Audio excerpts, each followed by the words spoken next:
Will a wedding that ended in vomit and insults ever turn into a happy union? This took place about 15 years ago, back when I still tried to eke out a living as a wedding photographer. It would end up being one of the last weddings I ever worked. From the start, there were small red flags that put me on edge. The couple, an odd pair from what I could gather, chose not to have any photographs taken during the ceremony. Fine, I thought. Some clients are more private, but when they also refused family and wedding party portraits between the ceremony and reception, I began to wonder. These are typically the most important group shots. Parents beaming with pride, close friends gathered shoulder to shoulder behind the bride and groom. Refusing all of that seemed unusual.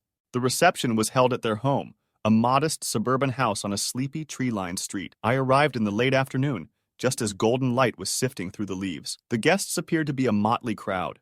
Relatives perched on lawn chairs in the driveway, neighbors sipping beers on the porch, and a handful of younger folks who were either friends of the bride and possibly co-workers. I tried to do my job discreetly, candid shots of guests laughing, children playing in the yard, but I kept feeling like an intruder. At one point, I lifted my camera to take a photo of the groom's brother, who I knew was the best man, only to have the groom hiss at me. "Don't take pictures of him. Keep him out of my shots." One eyebrow shot up. What kind of groom doesn't want his own best man in the pictures? Things only got stranger. Both mothers, the brides and the grooms, seemed oddly hostile toward the photography process. They scolded me lightly, telling me to stop making a fuss, and even encouraging me to put down my camera and grab something to eat instead. In all my experience, I had never met family members so intent on preventing me from documenting the day.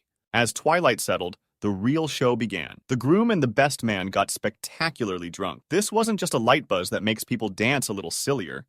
This was unhinged, slurred speech intoxication. The best man kept making toast after toast, rambling nonsense and barely coherent well-wishes. In return, the groom delivered his own speeches, peppered with vulgar jokes and graphic sexual promises about what he planned to do to his new bride on their honeymoon. Guests gasped, laughed nervously, or fell silent, uncomfortable but seemingly powerless to stop the train wreck unfolding before their eyes. Finally, it was time for the couple's grand departure. A cluster of guests gathered near the driveway, waiting for the traditional bouquet toss. The bride chucked the flowers into a waiting throng, laughter and cheers erupting as one friend caught them in midair. Then, at the height of the commotion, the groom bellowed a line I can never forget. "I knocked that bitch up so hard she's got 2 babies in her coochie." The yard fell abruptly quiet, then exploded in a mix of bewildered applause, shocked laughter, and hushed confusion. Some guests seemed excited at the sudden, if crude, pregnancy announcement, while others looked mortified.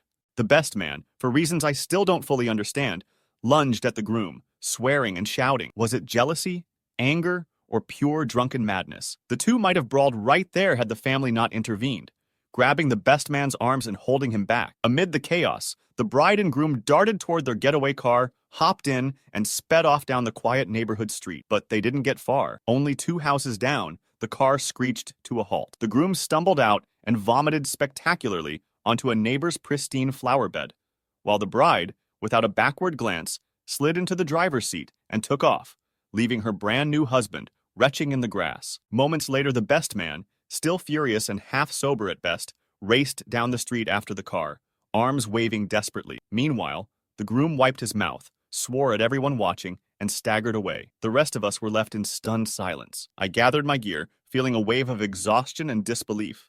They were divorced 4 months later. That day confirmed what I already suspected. I had no desire to capture memories of couples who treated each other, and everyone around them, like props in a poorly scripted play. Shortly after that event, I left wedding photography behind for good. I often wonder if any of those pictures I did manage to take ever saw the light of day, or if they remained hidden, along with the uneasy truths I witnessed that night.